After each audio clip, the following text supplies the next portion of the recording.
everybody, and welcome once again to Real Shame. It is a bi-weekly show that we do here where we talk about our list of shame or list of movie blind spots. My name is Andy. And I'm Adam. And last time we talked about Contagion, a virus film. This time we're going to talk about another virus film from the 90s this time, 1995 to be exact. It's Outbreak with Dustin Hoffman and Rene Russo. And Marcel the Monkey. And Marcel the Monkey. So... You look like shit, baby. What's the matter? I don't know. Something I hate or something.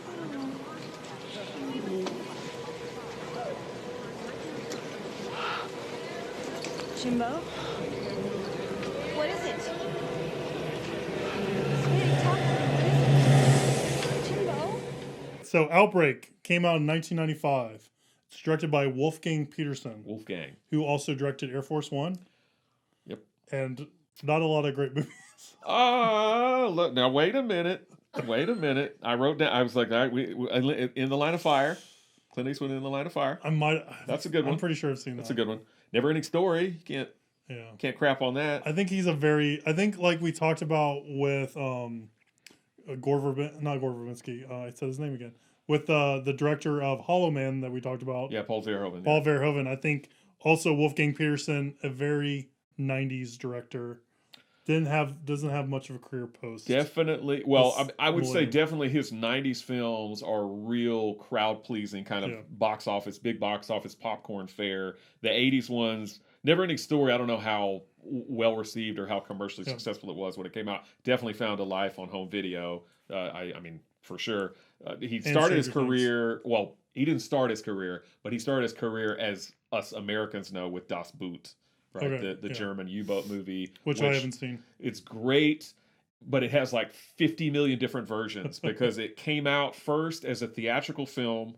Then it was recut because they shot a ton of footage that wasn't in the theatrical film. It was reshaped into a miniseries that they did. Then he came out with like his ultimate director's cut, which added some other footage. It's almost like the Apocalypse Now of Wolfgang Peterson's career because there's a bunch of different versions of Apocalypse Now that Francis Ford Coppola did where it's, we recut it. Oh, we added this. Oh, we added this. And so Das Boot is the same way. I think I've seen the miniseries and I've seen the feature film, and they're both fantastic. Well, I'm only familiar with his 90s movies, so obviously there's a lot of blind spots there. Yeah. And maybe I'm being unfair in my characterization of it as a director, but we'll get to that. Well, I mean, I definitely agree with you. I think his 90s films are just big-time hits, right? And so, those are probably first and foremost in people's minds. And I have down here that the writers are Laurent Thwart and Robert Roy Poole. Just wanted to capture that for everyone. Alrighty. I don't know who either one of those people are. I did look up Robert Roy Poole because his name was very familiar, and he wrote Armageddon.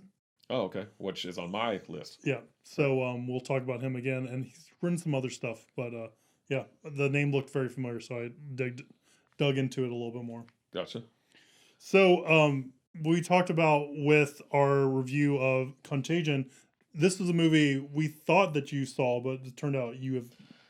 Yeah, it's weird because I worked at a video store around the time that this movie came out, and I remember seeing tons and tons of copies of Outbreak on the shelves. It was a very popular rental, and I really thought that one of those nights I was working there, I rented a copy myself. Maybe you watched it and then just like made yourself forget. I mean, there was nothing about the movie. I mean, obviously I've seen the poster, the box art a million times, but there was no scenes in the movie whatsoever that I had any recollection whatsoever. So I don't think that I had seen it.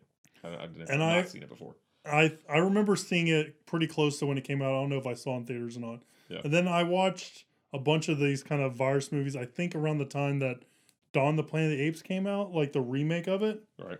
No, what was the first Planet of the Apes movie? The one directed by Rupert It's Dawn, Wyatt. right? And then it's Rise, and then it's something else. Yeah. No, War is the last one. Arguing with the producer. Thank you. I remember during that time, because it ends with like the pandemic and all that kind of stuff with the virus spreading. So at that time I was like, oh cool, I'll go back and rewatch a lot of these virus movies, which is when I watched Contagion and this movie. But so what'd you think of it coming into it fresh? I think it's about half of a good film. I think at first, despite the kind of idiotic decisions that several of the people in the movie make, which we will touch on, obviously. But I think at first they at least tried to be, again, nowhere near the level of Contagion scientific accuracy or accurate. And I feel like they tried, and then as the movie goes along, it turns into just typical popcorn fare. Particularly when he and Cuba Gooding Jr. are flying around all over creation in the helicopter, and it turns into like this action movie, and it really went off the rails for me there. I thought that was so silly, and I feel like but fun. I feel like it's very 90s in the thing, for sure, in the way it does it, and the way I say that is that. I feel like late 80s, 90s, they weren't concerned about making realistic movies. I agree. I think it was all flights of fancy. They didn't care about, they probably made up languages whenever they're using foreign languages, I feel like.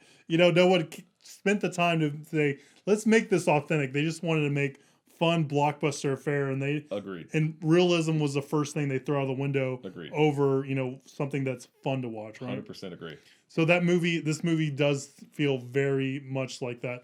And I do think it does kind of suffer, at least now coming back and looking at it, that it doesn't have that kind of grounding and that realism in it. Yeah. But for me, it's like a fun throwaway movie. Like I don't have any strong feelings, positive or negative, for it, because I'm just like, this is kind of what it is. It's this weird monkey outbreak movie with that stars Dustin Hoffman, who I feel is like I read in IMDb that they had trouble kind of casting that role, and I still feel like he's kind of, I don't think he fits the role. So that's the first thing that I thought when I started watching it. I thought, is this like another Earth that's not our Earth? Because Dustin Hoffman was married to Rene Russo?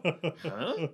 Maybe he stalked her like he did in The Graduate with Catherine Ross, and so she just gave in. When eventually their marriage failed, him and Catherine Ross, maybe he wound up with Rene Russo. He's like, oh, okay. But yeah, he's batting a 10 there. Yeah, he's outside of his league. That's so mean. I love you, Dustin Hoffman. I'm kidding. Hey, he's doing better than we are. Because we all know he's going to watch this, right? He's living in a nice Hollywood mansion, and we're in a bedroom talking about losers. Movies. Yeah. The other thing that I think is really interesting is that you have your like stereotypical like uber bad guy, which is Donald Sutherland, and like he's just like.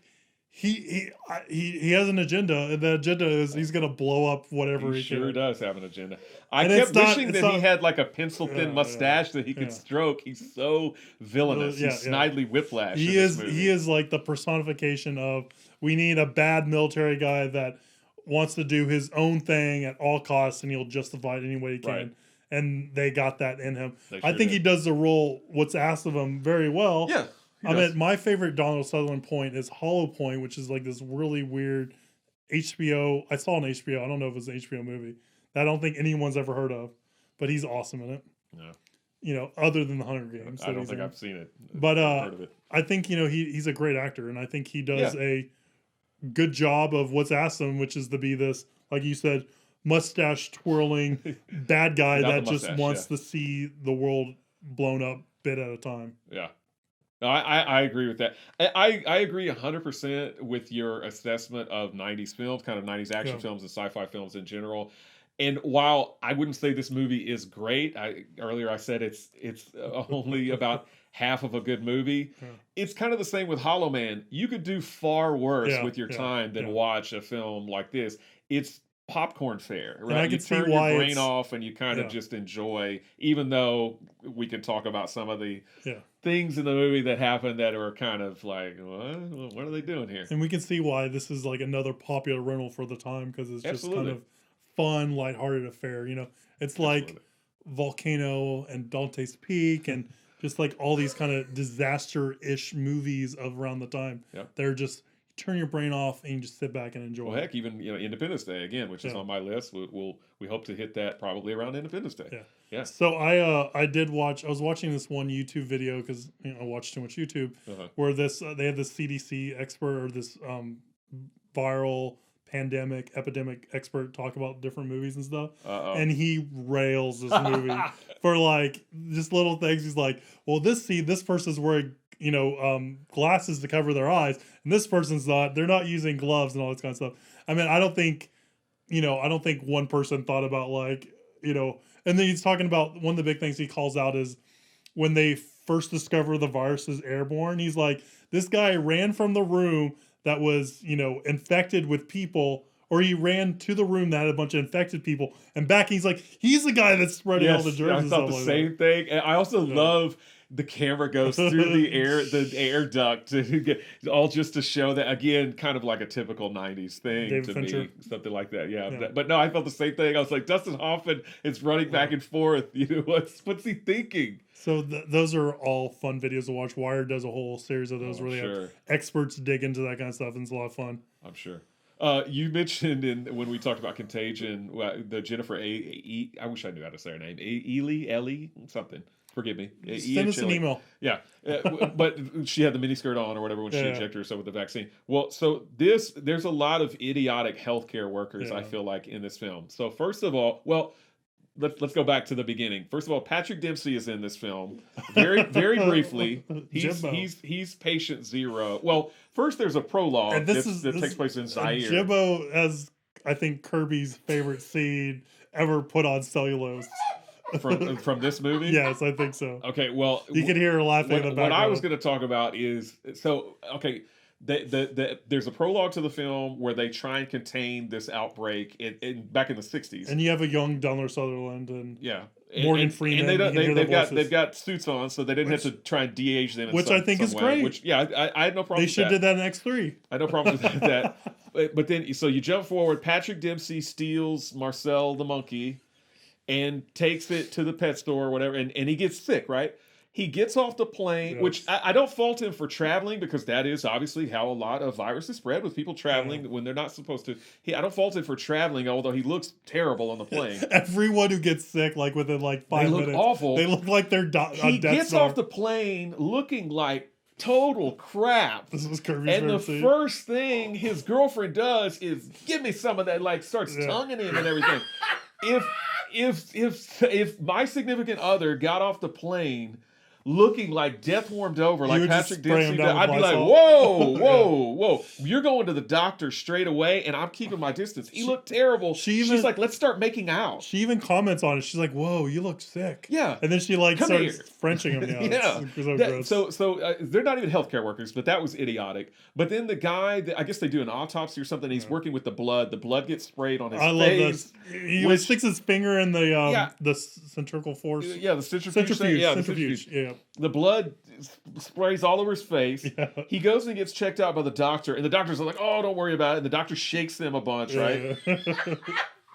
Snap out of it. Another Kirby. But the doctor is just like so nonchalant. I think he's like, "Oh, I don't want to get my girlfriend something or get her sick." Or he's like, "Oh, get her flowers. She'll like that or whatever." So again, he looks terrible. What does he do? He goes to the movies with his girlfriend. He's coughing without covering his mouth. He's coughing all over the place. Everybody in the theater gets it. And again, you've got this scene with all these particles from him, his spray. They go into people that are laughing, which I thought was interesting camera work or whatever. He goes out to the lobby. He's not keeping any sort of distance from anybody. He's coughing all over them, right in their faces. This is a guy who works in a medical facility, but he's doing this. Like, who hired this guy? How did he get past the first interview? I don't get it. The 90s were a different time. I guess so. But yeah, those two people especially, I'm sure there were other, we already mentioned Dustin Hoffman running back and forth. It's airborne, so I'm just going to go from one room to the next. And that kind of thing. But oh my God. And I want to say it's based off a book called The Hot Zone, which I read back in the 90s. And I have not read, because I think we talked about that. But they did turn the Hot Zone. Yeah, the Hot Zone was Ebola, but they fictionalized it for this. Right? Then they turned that into a miniseries. Yes, yeah. So with Juliana Margulies, I think is the actress in it. Juliana Margulies, okay. I should probably fact check that before I said it, but yes. Go. No, I was gonna say I did read The Hot Zone back in the 90s, and it was a great read. It was a bestseller and everything. It was a great read, very, very horrifying. Yeah. Like, because obviously Ebola is a terrible, terrible thing. But I remember Outbreak coming out shortly after that, and seeming to remember that it was kind of obviously very, very, very loosely based on The Hot Zone. So Red-haired Kevin Spacey. Red-haired Kevin Spacey. Oh God, Kevin Spacey with a dye job. I forgot to write Kevin Spacey's name down in my notes. And it's they play fast and loose. The other thing that kind of jumps out at me is they play fast and loose on like how long it takes everyone to get sick. Because I feel like Rene Russo's character would have been dead well before he gave her the antidote for it. Yeah. Because I feel like everyone else, just based on what they needed for the story, they would either compress or extend how long the symptoms are and stuff like that. Right. Well, so let's talk about, again, I think the first part of the movie, although there is some kind of Hollywood drama in there and whatnot, he's going through, or he has gone through a divorce with his ex-wife, and they're kind of like, who gets the dogs, who gets this property? They've got this conflict going on that has nothing to do with, the outbreak of the virus. And I feel like despite idiotic healthcare workers and idiotic Patrick Dempsey and people like that aside, I feel like they still at least tried to be somewhat like, this is what would happen. Oh, they have to shut off this town. They have to quarantine the town. Don't let these people out. And these redneck hillbilly kind of guys are trying to drive away, and they get shot down by the helicopter and stuff like that. So they're trying to contain it. It's at least, again, somewhat. This is kind of what would happen in a real situation. We can't let people travel. We can't let people... Right now, we know it's in this area, so we can't... And they're trying to search for patient zero. They're trying to track down, he went to a pet store. Oh, so they try. But then, again, kind of once he's on the loose with Cuba Gooding Jr. and they commandeer this helicopter... First of all, they go all over creation. They go all over creation, and I'm sitting there thinking, how much fuel do they have? And they do mention that. He's like, oh, we've got enough fuel in here to go 400 miles. But don't they go at least like 3 or 4 times that? Yeah. They go all over the place. They go fly on top of a federal building and land, no problems. Go inside the building. They do the ship thing. And who knows, she conveniently knows somebody in the Coast Guard so they can find this ship. And who knows how long he's hovering around the ship. I guess he does say clear some room. Yeah. But who knows how long that's... And where the hell were they in the ocean? They're like flying way out to the ocean to find this ship. The worker said sitting she there. knew a guy. Oh, yeah. Yeah, Kirby really liked that there was some insinuation. There's a lot of contrivances in the film. Well, there's some insinuation that she... Oh, yeah. She's like, oh, I know him better than his wife would like, or whatever. Yeah, it's like, ooh, girl. Yeah, so... Mrs. Petrodini. And then they're on the ship, or they find the guys on the ship, and they're like, oh, here's his locker. Luckily, he had taken a Polaroid of the monkey. He's totally call. I mean, he's like, oh, I'm gonna take, like, they couldn't take selfies back then. He's like, oh, I'm gonna take some Polaroids of me and the monkey. And he really got attached to that monkey. He has it under his bunk, like he would have a picture of his girlfriend. Exactly. That's what I was thinking. I was like, what kind of relationship did he have with this monkey? Why does he have pictures? I mean, don't get me wrong. I got pictures of pets too, but it's like, I don't hang them up above my bed or whatever, like what the, I don't know. The ocean changes men.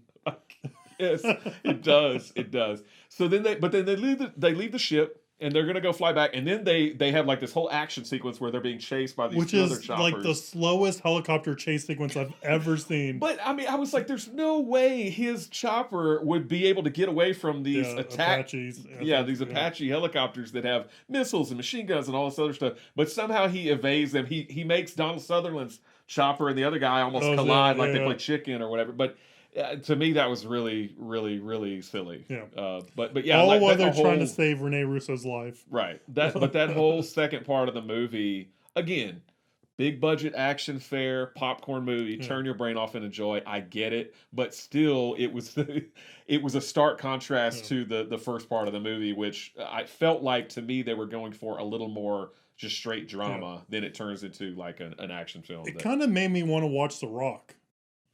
Because I feel like The Rock kind of starts the same way. 90s crazy but I feel like it ends better. Yeah. Like, because, with The Rock, at the beginning, you have, like, home life with Stanley Goodspeed and all that kind of stuff, and you have the stuff with him in the lab and all that kind of stuff. And I feel like this movie kind of starts the same way with, Dennis Hoffman's character in the lab talking, and then Rene Russo going, and then there's, like, the home life and all stuff like that. And then it kind of goes into, things happen, shenanigans happen. And the Rockets, they take over Alcatraz. And this movie, they take over, the outbreak happens. So I feel like they're very similarly structured movies. They kind of give me the same kind of feeling. But I would rather have been watching The Rock, which I enjoy a lot more than this movie. Gotcha. It just kind of made me, yearn to watch The Rock, I guess. You're like, I want to watch a better brainless action film. Yes. Like the Michael Rocker. Bay's maybe Con Air. best or second best movie. I don't like Con Air. Kirby likes No. Con Air. I don't like Con Air. Okay.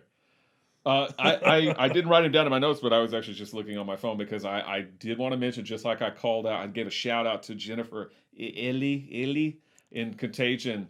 For me, one of the best standout performances in Outbreak This is the monkey. is the monkey. No, is J.T. Walsh, who is, when they're trying to make a decision as to whether or not they want to actually drop a bomb on this town, he plays like some kind of aide to the president, and he throws the pictures across the table. I thought that was like over, like, I thought he was in a different movie. He chews the scenery, I will say that, but I don't know if it's, I just like him as an actor. Yeah. I liked him in other things, but I enjoyed his 5 minutes of screen time or whatever, but because he comes in, he reminds me of, there's a movie called Absence of Malice with Paul Newman and Sally Field, and Wilford Brimley, good old Wilford, diabetes. The Thing's own Wilford Brimley. The Thing's own Wilford Brimley. He's in Absence of Malice for a very short amount of time, but he comes in and just chews the scenery like crazy. Probably overacts like maybe J.T. Walsh does a little bit in this, but I love it. I'm like, yes, like that's my favorite part of Absence of Malice. Kirby was asking me what J.T. Walsh's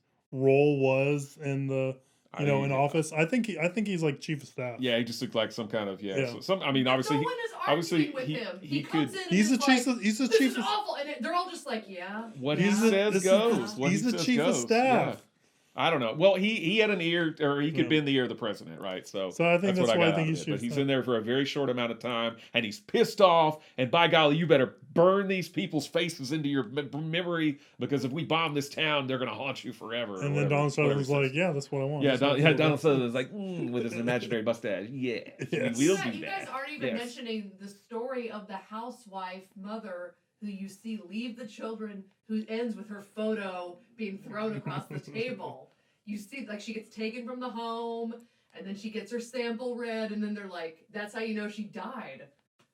Really? What? Yeah, I don't know what you're talking about. When they evacuating people from the houses, she's like, Oh, that "That's lady." it, baby," and they follow her through the whole thing. And then when he comes in, he throws her picture, and it's her picture. You want to talk? You want to talk about Is she somebody dead? that borrowed Rami Malek's teeth? That lady did. Yeah, no, I know who you're talking about. Wait, was she? I'm sorry. I was was she dead in the photo? I was so yeah. Oh. Well, yeah. That's the situation. I'm sorry. I glossed over that because I was so infatuated with her huge teeth. I got. I don't know. That's all I could focus on. I think- much like in Contagion, every time Jude Law's teeth came on, I think my brain just what's like going on? wasn't writing short-term memories when I was watching this. It just kind of clicked off, and I'm just like, oh, Yeah. shiny pictures, actors Right. doing Hey, things, yeah. explosions, I know what you mean. You know. But yes. I know what you mean as well. and also like The I Rock, understand. the bomb explodes in the water. I mean, this And movie it looks pretty bad. It looks pretty- effects oh, wise, yeah, it looks right. bad. But also, I like the the bomb that they chicken. drop at the beginning of the movie also looks really ridiculous. Oh, it's hilarious. And like there's if you go through it slow motion, you see the guy there's a guy that gets like ripped to shreds, and it's Really? hilarious. Oh God, It I'm is- gonna have to do that. It is hilarious. I'm gonna have to go back and how look. I'm sure it's just hilarious how this guy gets torn apart. I mean, it's a movie, so I thought it looked. They're all like, "Oh yay, it's coming! It's coming to help us!" And then they're like, yeah. It was like this. And the movie definitely uses like freeze frames and tries to slow it down a bunch. It's very interesting. Yeah, it was really silly, but okay. Well, I mean, apparently Kirby has a lot to say about this movie. I know she enjoys these 90s action movies more than I do, and I had a problem with Morgan Freeman, spoiler, betrays him. And what does Donald Sutherland say to him? I don't know. He goes, "What are you, dumb or something?" And it's like, this guy who wants to murder people, his best comeback is, "Are you dumb or something? You just told them how to womp womp." It's like, you might as well look Wait at the a camera. minute, Yeah. I see what you did there. Yeah. I like, now that you mentioned that, I like the other guy who's also pretty darn old. He had the mustache Briggs. and the silver hair. Briggs. Yeah, Briggs. I like how Donald Sutherland's asking Briggs. He's like, "Do you want to be general someday?" You're not gonna be general. Like, he's like, and I'm like, the guy's like 75 or 80 years old. Like, he's gonna die before he becomes general. Like, If he hangs around that town, he's gonna die. he's like, I've been in the military since I was 15. I've been waiting to become general. And then they had that shot where he gets like his comeuppance because he's the one that's escorting Donald Sutherland. He gets to arrest it's like, him. he has his little, his 45 caliber. He's like, I'm doing it. Yep. I also had a problem with when Rene Russo goes to the airport. She says she's going to the airport. She has the dogs, they have no cage. How are those dogs getting on the plane? And then she has this insanely huge wooden statue, and I'm like, how's that getting on the plane? So, I don't know what the baggage limits were and like overhead baggage in the 90s. I don't remember. But she definitely, like in Kicking and Screaming, they definitely had a lot of gear they had to like bring on the plane that they were gonna like, where's this all gonna fit? Right. 90s were a different time. Right. Well, it sounds like we need to do a MST3K of this or a riff tracks of this, something, because there's so many different flaws that we could point out in it. I should have taken more of a list of things to point out in the movie. But I also think that Dustin Hoffman half the time was reading lines from a completely different film. Like when he comes, he goes, I'm going to Albuquerque. No, I'm not going to Albuquerque. He makes the guy pick up the phone and not pick up the phone. And then he's like, put you on the phone. I'm like, what movie is he in? Yeah, I loved that part. He's like, no, not because it was good. Not because it was good, but because it was so silly. He's like, put your finger on the phone. Put your finger on the phone. Yeah. I feel like it was written for like a Sylvester Stallone, Arnold Schwarzenegger, like, kind of like that role, and 90s Dustin Hoffman yoke. got it. Yeah. You know what I mean? Like 90s yoke kind of action star, like a Bruce Willis kind of thing, where you're more, you're watching this kind of action star do this thing, so you kind of let your what am I trying to say? Where you basically don't try to ask any realist of it, and you're just more. I love the idea. I love the idea that you can, and again, I just think it's funny whether it's true or not, but they're like, let's do this Arnold Schwarzenegger vehicle, and they can't get him, and so they're like, what's the next best thing? Dustin Hoffman. Yeah, it's like night and day. Yeah, I just feel like you can just when there's these 90s action stars, you don't ask realism. You're just like, okay, I'm on board with this, right? And I feel like Dustin Hoffman's just a very unusual choice. I mean, who knows? Maybe he's like Helen Mirren, and Helen Mirren wanted to be in the Fast and Furious movies because she wanted to drive a car. Oh yeah, yeah. So she has to be in it. Are you guys gonna acknowledge the little girl befriending the monkey? Oh, Betsy or Marcello? Yeah, Marcel the monkey. It's okay. Acknowledged. Acknowledged. I don't know.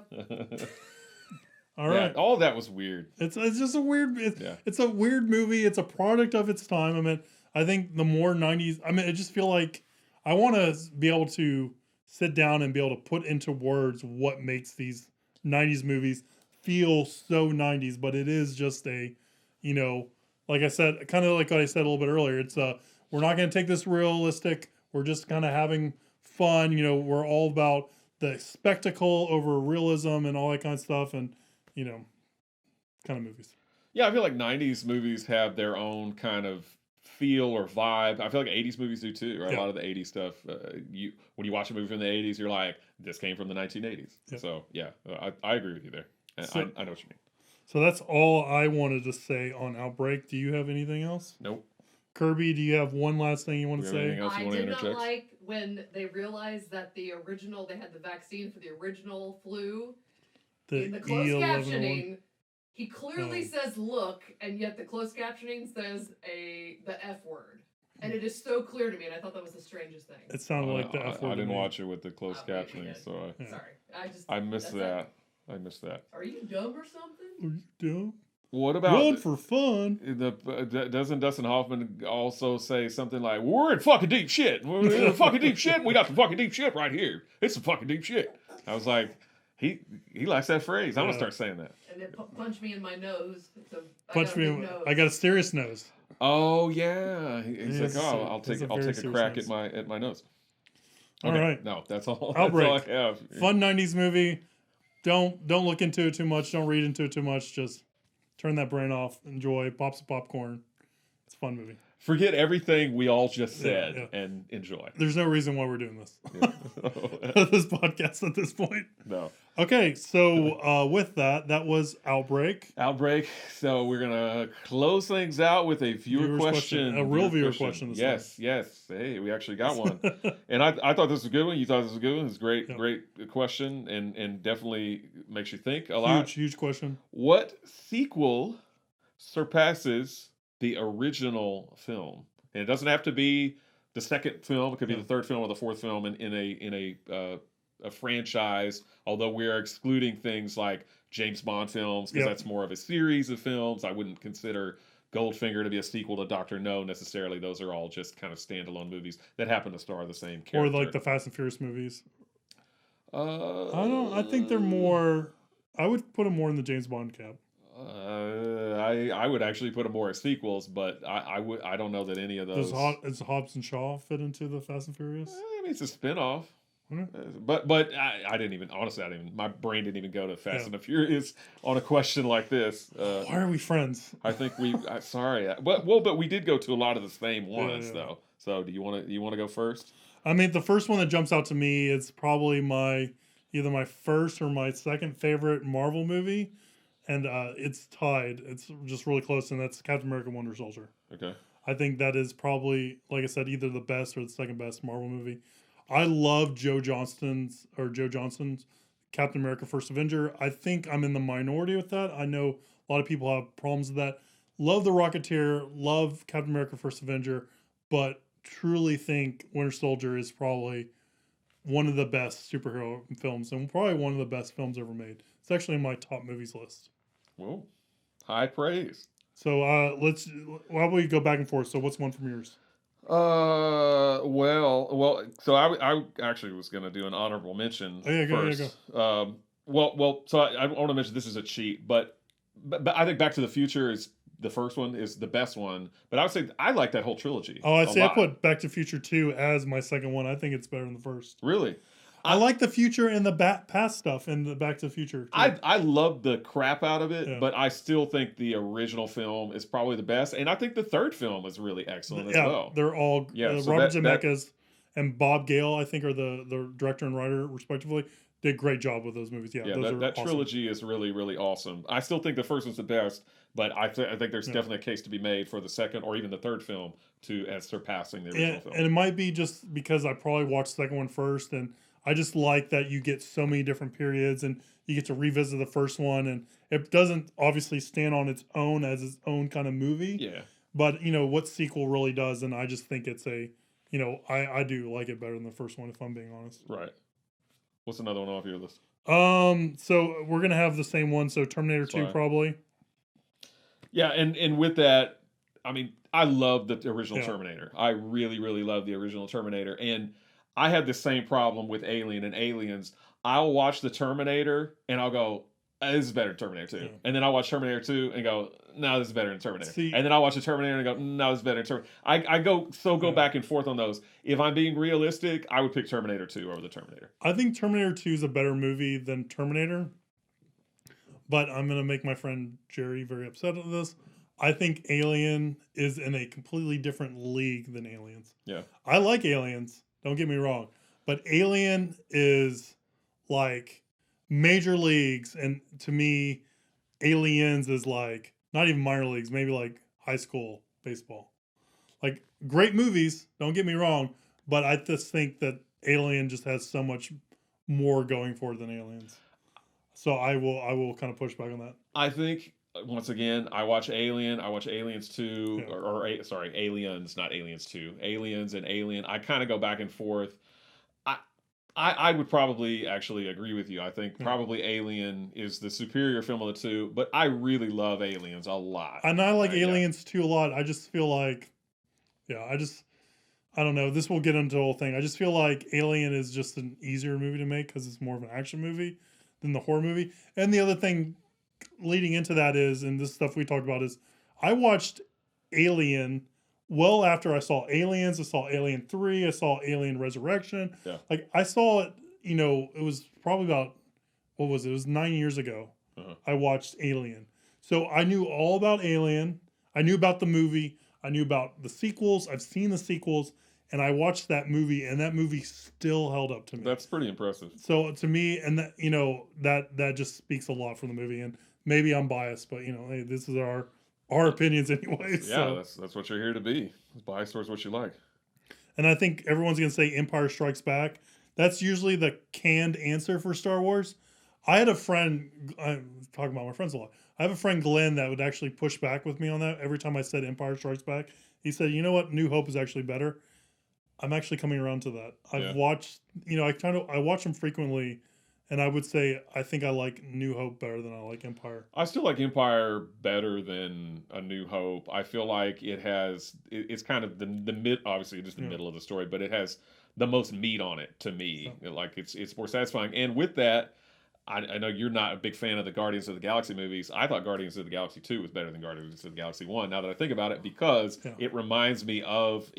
Guardians 2 is like the Empire Strikes Back of that Guardians trilogy, because I guess they are coming out with a third one at some point. And I'm with you, I like Guardians 2 better than Guardians 1.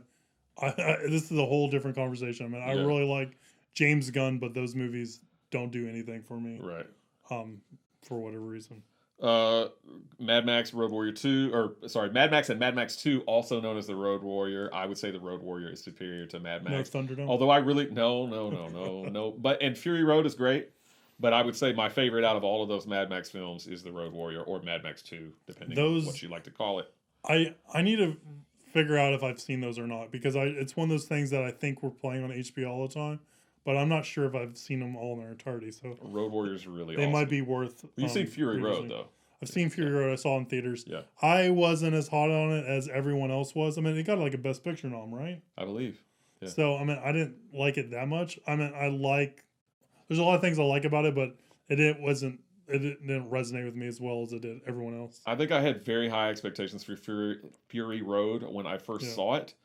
And I was kind of let down, but when I watched it again, I was like, yeah, this is really pretty damn cool. One thing I'm going to say that you don't agree with, I think Dark Knight is a superior movie over Batman Begins. Right. I'll always take Batman Begins, right? Yeah. But I'm in the minority, I feel like, with that. I feel like most people prefer the Dark Knight the most out of that trilogy. And we talked about this kind of a little bit earlier, is I think of the remakes of the Planet of the Apes, the second and third ones are far better. The ones directed by Matt Reeves are far better than the first one. Yeah. No offense to Rupert Everett, I think, or White Everett, whoever directed the first one, but I just think it's, again, different leagues. I think those last two in the new Apes trilogies are just masterclasses in filmmaking, in my opinion. Tron Legacy, although I don't like Tron at all, the first Tron. Yeah, and Tron Legacy's not great, but still Tron Legacy is better than Tron. Yeah, the first Tron movie is just not great. I don't know why it has such a place with everyone. Tron Legacy, the story is kind of not great, and I have my own, I don't know if we talked about this, but I have my own ideas on how that story should have went. Mm-hmm. But the music and the visuals that the director did, awesome. Yeah, so definitely a superior movie. Right. What do you got? What else? So the other one I have on here is Wrath of Khan. Wrath of Khan is probably the best Star Trek movie ever made. I think it is. And the behind the scenes on that too. I actually have the book written by the director who kind of pieced it together. The behind the scenes is fascinating. The movie is awesome. It is what he brought to the franchise and basically I don't think Next Gen would happen. And all those other movies, if it wasn't for him kind of revitalizing franchise and adding some, very realism into the space, people on the spaceship movie. So I think Wrath of Khan is an amazing Star Trek movie. So, and it also holds up by itself. I like Star Trek 2, Wrath of Khan. I think the original Star Trek, the motion picture, is fascinating in its own really, really weird way. But yes, I feel like Star Trek 2 is the best, at least out of that first iteration of Star Trek movies. Another one we had talked about was X2. Yeah, the first X-Men movie it was good for its time, but I don't think it holds up. And X2 is just, it's really great. And then I just wanted to briefly run through just a few, not trilogies, a few sequels that, while not superior to the original, so they don't exactly answer the question with an affirmative, they are very, very good for what they are. Psycho 2 is an excellent sequel to Psycho. Psycho is a classic, but Psycho 2 is pretty darn good. Godfather 2, I think most people consider it better than Godfather. You still need to watch Godfather movies. I need to rewatch them because it's been a long time since I've seen them. Exorcist 3 is really awesome. Exorcist 2 is terrible. The original Exorcist is a classic. The Exorcist 3 is pretty darn good. And then another T2, this time Trainspotting 2. I love the original Trainspotting. I also love the original, the sequel Trainspotting 2. Not quite as good. I mean, nothing really compares to Trainspotting. It's a one-of-a-kind movie. But Trainspotting 2 or T2, as it's also affectionately known, is pretty darn good. So anyway, that's sequels. And Speed 2 is better than Speed. Just kidding. Or am I? So hopefully Matt answers your question. Or viewer. I don't know what we're supposed to say his name. Sorry if we said your name. Leave us comments below if you're watching the YouTube and let us know what you think sequel is better than the original. Let us know if we missed one. And, if you want your question answered on air, shoot us an email, realshame@gmail.com. Include whether or not you want us to say your name so we could maybe do that or maybe try to avoid that at all costs. Follow us on Instagram where we... Subscribe.